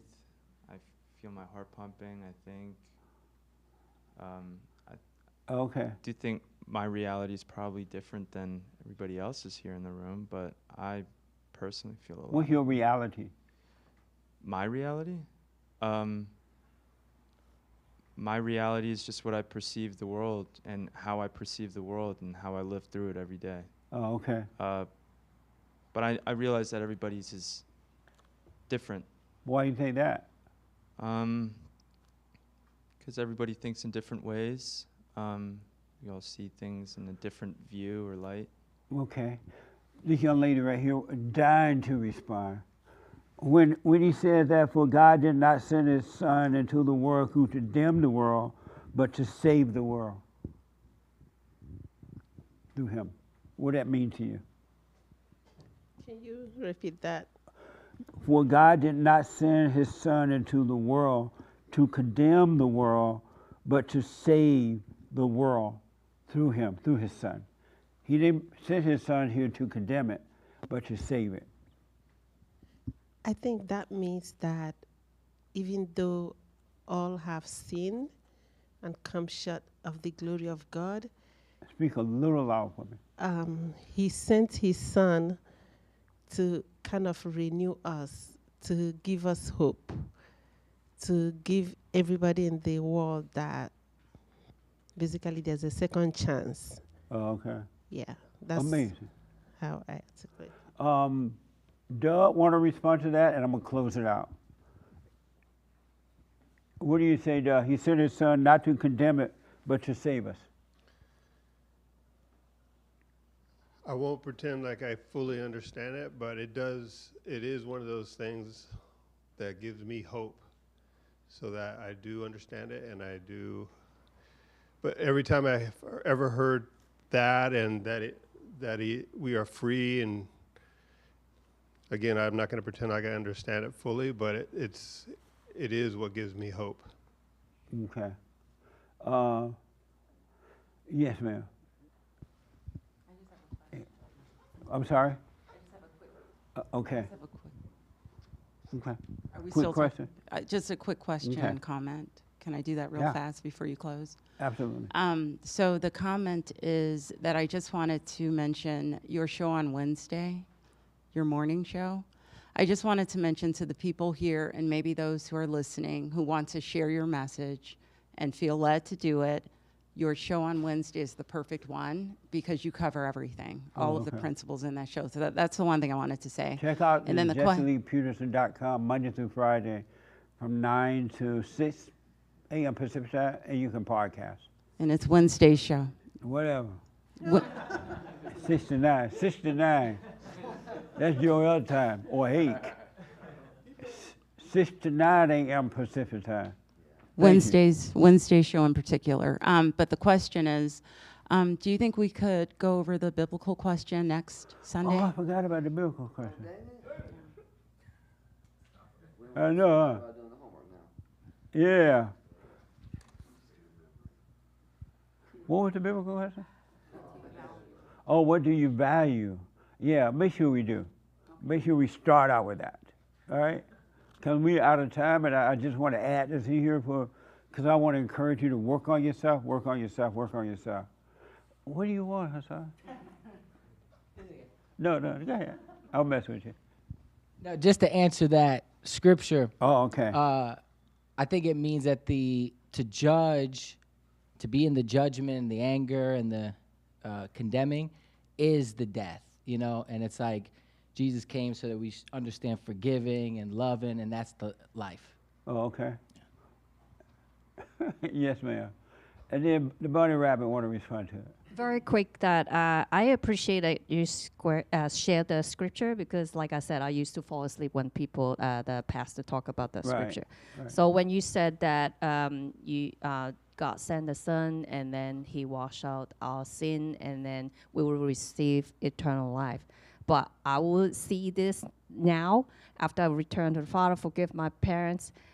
We already received eternal life. We're alive every single day, breathing, everything functioning well. Right. And before that, when I start getting to the, Bible thumper, they were like, make me believe from the scriptures that say what it just said, and you have to believe that, and then you receive that after you die. Oh, yeah. Yeah, so that Right. was totally messed up my mind, Yeah. and I couldn't figure out. It's so conflict inside of me. So Yeah. now I can say that it's like you already get eternal life. You don't need to wait until you die. Nice. Thanks. Short, few words or less. What does it mean He came to not to condemn us, but to save us, the world? Just to give us the possibility to all overcome and return to the Father. Oh, okay. And I do think that if you are not, you can be the walking dead. You can be alive and breathing physically. Are you dead or alive? I'm alive And why do you think you're alive? because I've lived so much of my life in hell being dead, and now that I've seen a little sparkle of light, it shows me that I didn't have to live that way, that I can return to the Father. Okay. Let me do this because of time. The day itself is a nice day, of course, just a day. But the act that happened Friday and then completed today was amazing. And Christ came, the Father saw that human being was stuck in hell, that they were owned by the devil. There was no way out. Zero. At first they were trying to keep the letter of the law, the 10 Commandments that He talked about, and no one was able to do it. Except maybe one guy, I think. But no woman was able to do it. Sorry, ladies. They looked all up and down the earth, around the earth, and for the flat earth, up and down the earth, they couldn't find one holy woman. Sorry. And so God knew that there was no way out for the people, right? And so He decided, I love these people. They can't help themselves. They're living in hell. And so I'm going to create a son, my own son, who is not guilty of anything. He's done nothing wrong. And I'm going to send him down there so Satan can take him into hell, because Satan did not deserve to take Christ into hell. He deserved to take everybody else. He had the right over everybody else because everybody else was sinning. They had done wrong. But Christ had not done anything wrong.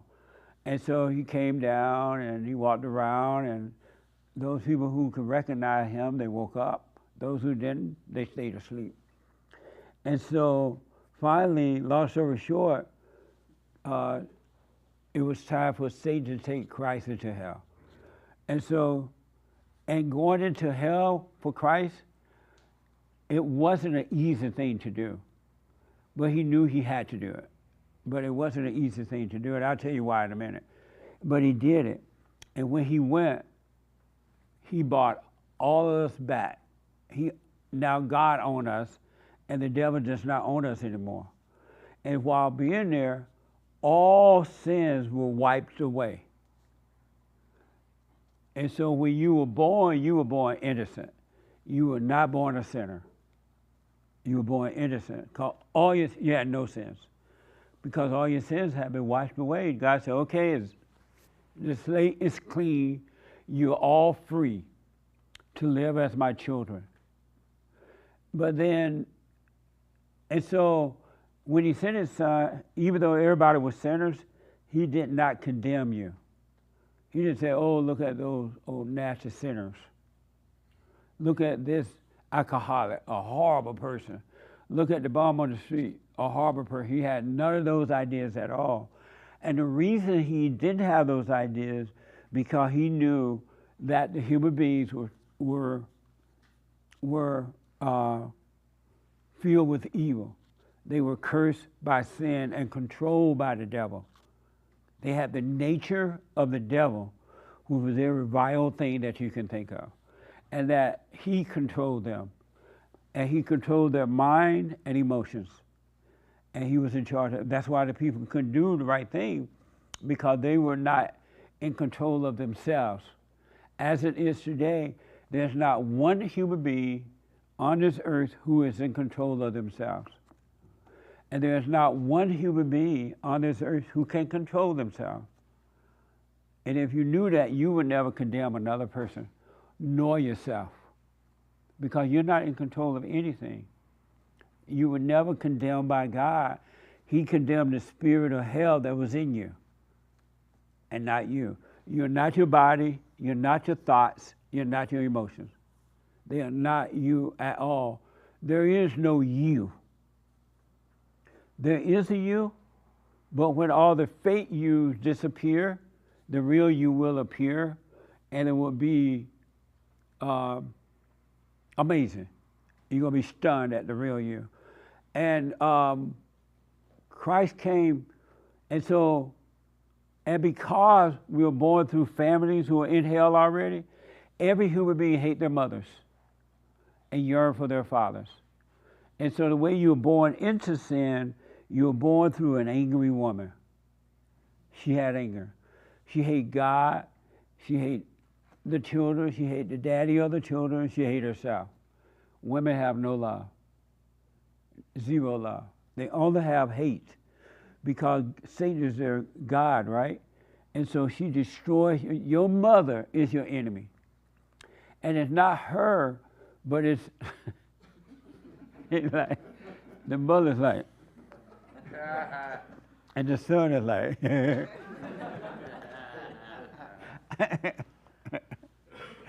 your mother is your enemy. But let me be clear. It's not your mother that's the enemy. It's the spirit of evil that's made a home in the mother. Passed down from Eve. It's in every woman. And the woman is the gateway to hell. Hell comes through the woman. And any man that has anger is a woman. Sorry, buddy.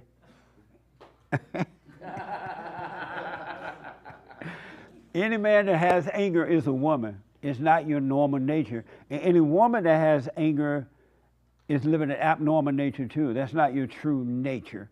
That is the nature of your mother, which is the nature of the devil, right? And so Christ came and everything is cleared up. Christ is not God, he is our brother. As a matter of fact, when you read John 5:25, read that whole little thing. Christ talks about my Father's doing this work through me. It's not me. My Father tell me what to do. My Father works through me. I have nothing to do with this. My Father tell me when to judge and when not to judge. I have nothing to do with this. It's my Father working through you, through me. Christ made that really clear. It's his Father working through you. And to make long story short, until you are born again of the nature of the Father, your father, the devil, is making you think and feel and do everything that you're doing. It's not you. It's your father, the devil. And I want to urge you, do what you want, but you got to stop calling the devil you. There is no you. Because every time you say, I am angry, it's human nature to be angry. You are worshiping the devil and you're one with him. And there's no way out. But when you start to see that you are not angry, yes, there's this feeling of anger inside of you because you believe the thought and you overreact, but it's not you.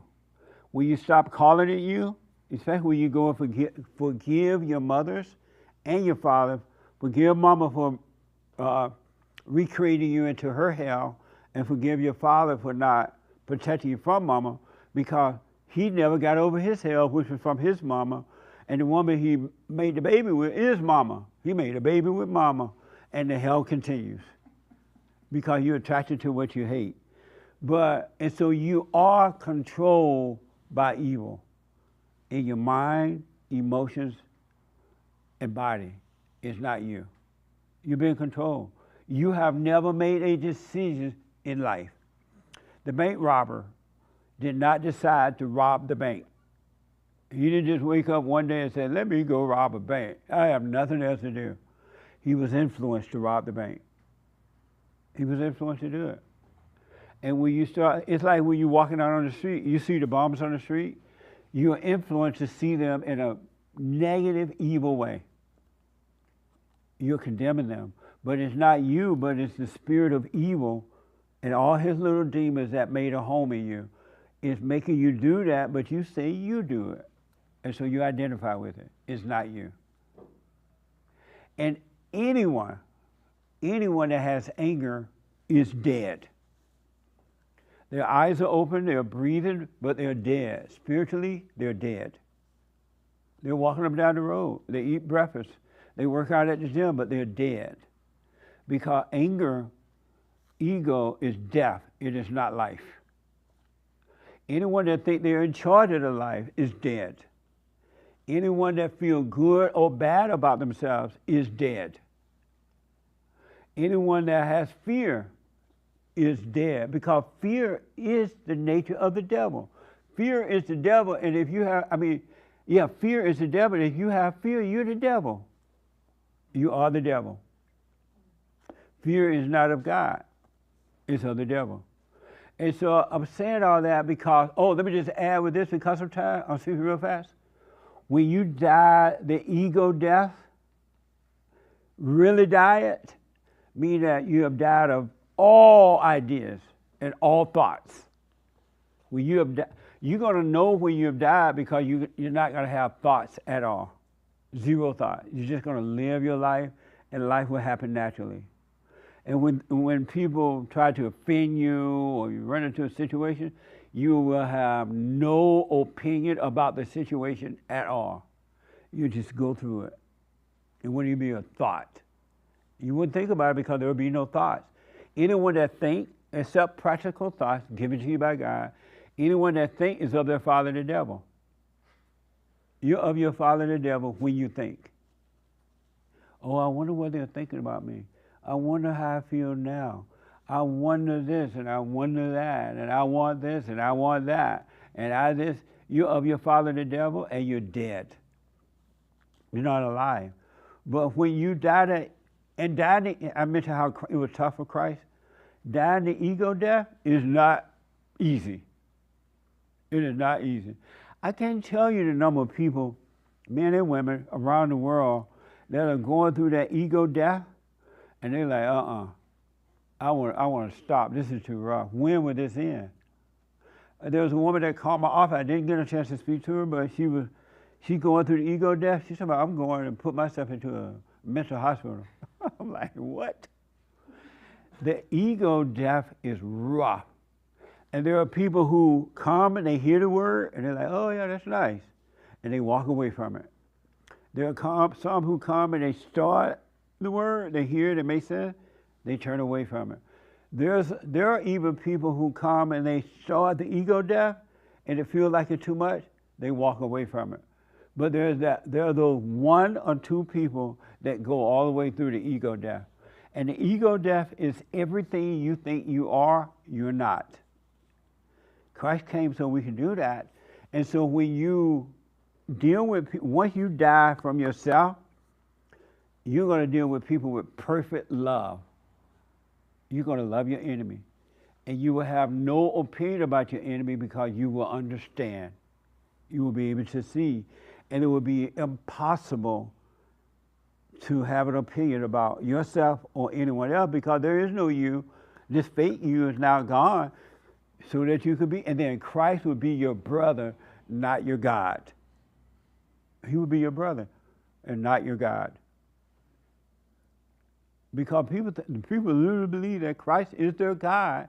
And Christ tells me, I'm your brother. I'm not your God. God sent me. Oh, and then once that, you know how Satan take over the mind, right? When you become angry, he controls you. Likewise, when you die from the ego death, you're going to be controlled by the Spirit of God. You want you to be in control of that. He will control you in the same way the devil has been controlling you, the Spirit, but it'll be of good. It will be of perfect love. But you must be born again, salvation of the heart. You must be born again first of that. You must forgive your mothers Every human being, man or woman, no matter how rich or how poor, how white or how black, how Jewish or how Palestinian or how whatever, right? You're not going to wake up at heart until you apologize for being angry. Anger is hatred. Anger is the nature of the devil. You're playing God. And I promise you, you can be free right here on earth. You can walk this earth and live this life in perfect peace when you wake up. You want to be conscious. You want the mind of God. Right now you have the mind of the devil. You have the mind of the devil. And as soon as you see it, as soon as you're able to see it, it's going to start changing. You're going to start to see layers and layers and layers of identities you have picked up. You're none of those things. You have no morals and values. If you have morals and values, we have peace on earth. Nobody got no moral and value. They don't come from mama. They don't come from daddy. They come from God and God only. And that only happens when you forgive and then that old nature fade away. Otherwise, you don't have them. You can't learn their values. How you going to say, I love this person, but I hate this person? How you going to look at one person and smile and pretend you like them while in your head you're judging them? How is it that you can say hello to somebody when you really don't want to say hello? I don't want to sit next to this person. But you sit next to the person and put up a front. How is it that you have love when you go downtown because you want to have fun and meet people? That's for you, that's not for them. So I want to encourage you, because of time, here's what I recommend you do. You got to go through the ego death. It's not enough to just forgive.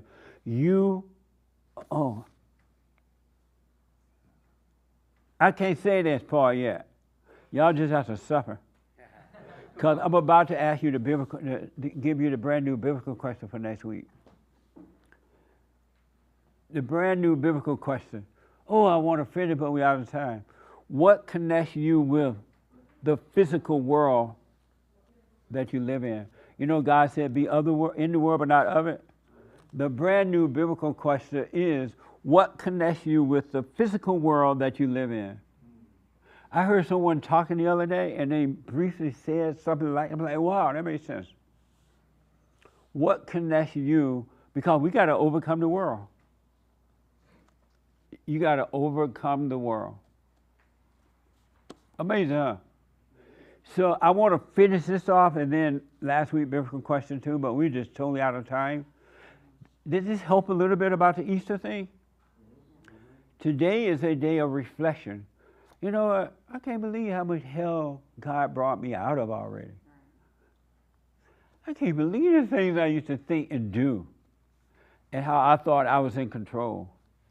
That's what it means to fear the Lord, when you reflect and be grateful for the hell, even though you're not out of all your hell yet. At least some of the hell is better than all the hell that you had. So reflect and be grateful. It's not just a day for eggs. As someone says, it's for kids, it's a fun day, but it's still supposed to remind you of Christ. It's this outward way of reminding, right? But reflect and think about some of the hell you're out of, because you're not out of all your hell yet. You got to completely die in order to live. You cannot have any impression of yourself or anyone. I enjoy interviewing the female that thought she was a male, because I had literally, and I wasn't trying not to have any judgment. It's just, all that's going to be wiped. Judgment of yourself and others as the ego is dying, going to be wiped away from you. You will never be able to judge yourself again. But because I understood it was a spiritual thing, and she just didn't know. Just like we didn't know until we heard, hey, we need to wake up. We need to forgive. So here's what I recommend. Forgive your mothers. They couldn't help themselves. And forgive your father. He couldn't help himself. And then God will forgive you. I'm sorry for resenting you. I realize now you couldn't help yourself. That's the beginning. That's where salvation starts, in the heart. Christ made that possible because the Father sent him to do that. And likewise, when you die from that ego, the Father is going to work through you, and you're going to have paradise on earth. Nothing will get to you. Any question about that? That makes sense? I'm sorry. Say it in the mic so they can hear. Yes, it makes sense. In what way does it make sense real fast? Well, I just look at it like we can be free. Like it's just overcoming the thoughts, you know, the mind. And yeah. So I just look at it like Easter. I see like we're free. In reality, we're just free. It's a bald-faced lie that you have to wait until you die and go to heaven and be free. You might not even go to heaven. Because if you drop your body with anger, you're already in hell, you're going to stay in hell. I wouldn't want to take the risk to wait until I die. You can have it now. Eternal life right now. Yes, ma'am. You just said it. We already have eternal life if Yes. we go through the death. I'm sorry? If we go through the If ego you go death. through the death. Yes. So you that's gotta my die. questions. Yeah. Yeah. Thanks. Amazing. Yes. You know how you say we go through layers of hell and then there's a bunch of demons and eventually Satan steps in? Yeah. Are we going to know when Satan steps in, or is it just another layer that we go through? Yes. Okay. Tell him how he'll know. What was the question? How will you know when you're going through the ego death? And I said there were layers and layers of it, right? How will you know when you're going through? That is such a good question, man. That's an amazing question. You'll experience a lot more peace and contentment. Peace and but what? Contentment. Contentment. Contentment. But Oh, okay. but it takes a lot of time, and you have to be patient. A lot of patience. Oh. Are we going to know when it's Satan, the big dog, that we're the final boss pretty much? You know what I mean? Will you know? You can feel it. You can feel the difference between contentment and tension. Okay. Let me let you know when you're going through the ego death. When you like, oh, this is too hard. I can't handle this. You're going through the death. When you're in your imagination and you're aware that you're in thoughts, you're going through the death. When you become afraid and you're aware that you have become afraid, you're going through the death. When you feel lonely and you're aware that you're feeling lonely, you're going through the death. When you feel like giving up, oh, this is just so hard, and you're aware that you're doing that, you're going through the death. When you don't give up, no matter how painful, when you just feel like you can't get out of your bed because the pain is so overwhelming, but you're aware of that. When you walk into a room and you feel shy or nervous, or you feel afraid to speak up, and you're aware that you're feeling afraid to speak up, you're going through the death. It's when you're aware that you're going through it, that's when you're going through it. When you feel like you gotta be around somebody, I gotta make a phone call because I can't stand it. Let me say this first. I can't stand to be alone. I gotta make a phone call. I gotta turn the TV on. I gotta do this. And you're aware of that, you're going through the death. But when you become unaware of it, you're not going through the death, you're in the death. You're calling it life because you make a phone call. I challenge you. So you get a real thrill of the death, sit in a room for 30 minutes without doing anything. Don't turn on the TV. Don't look at your telephone, your little iPad or iPhone. Don't call up anyone. Just sit there and look. Be aware. You'll see what the real death is. And it's the awareness of the anxiety and the overwhelming of pain and the doubt and the feel like you want to run out of the room, feel like you just can't stand it. Stay aware of that, you're going through the death. But if you become unaware of that by picking up your phone, now you feel a little better. Or by turning on the TV, now you feel a little better. Or by doing it, then you're not going, you stop the death. You're living in the death, you're calling it life. That make sense? Yeah. All right, you're welcome. So listen, do the silent prayer, rebuildingtheman.com/prayer. Forgive, I don't care. The other person doesn't need to apologize. I'm sorry for playing God with you, judging you. I was wrong. God will forgive you. And then watch. Just watch those thoughts. Stay conscious of them. It's not going to be easy in the beginning, but it will be easy. In the beginning, it's rough. And even down the road, it's a little rough. But stay conscious. It's the light, it's the mind of God that kills the darkness of Satan. He really will kill it. All right? So stay conscious, stay conscious. One of the greatest sins that you can commit is to forget to be present. You got to remember to stay present right here. Anybody that's in their thoughts, thinking about yesterday or tomorrow, you're in hell. And that's where Satan wants you. And one last thing, Satan does not want you to be aware. He doesn't want it. He's going to scream at you. He's going to yell at you. He's going to despise you. He's going to try to laugh with you. And then if that doesn't work, he's going to send some more little demons to get you, called depression or suicide or whatever. He's going to send them after you. He's going to send your past after you in the future, which doesn't exist. And then if that doesn't work, he's going to send people outside of you after you. Because the demons live in human beings. He's going to send other people after you. But if you just watch and don't respond at all, never argue with the devil. Inside your mind, don't talk to him. Don't have a conversation. Don't answer him. Because when you do, he's going to give you one thought, and as soon as he gives you one thought and you respond to that thought, he's going to give you another thought. And then another. Now you're conversating with the devil. It's enough to see the devil talking to you, but don't respond to the devil. Don't talk back to him at all. It's not you. It sounds like you, but it's not you. Does that make sense a little bit?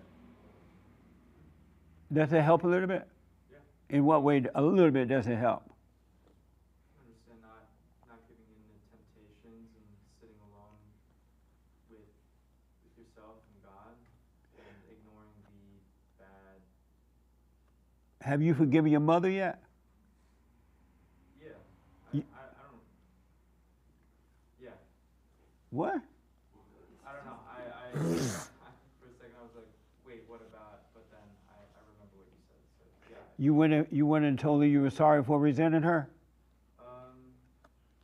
Not physically, but in myself, Did God say do it in yourself or to go and forgive? To go and forgive. And you don't believe him? No, I do. You disobeying the Father again? No. All right. Go and face her. And no matter what she does, it's fine. If she starts crying, just look at her like you're looking at a movie.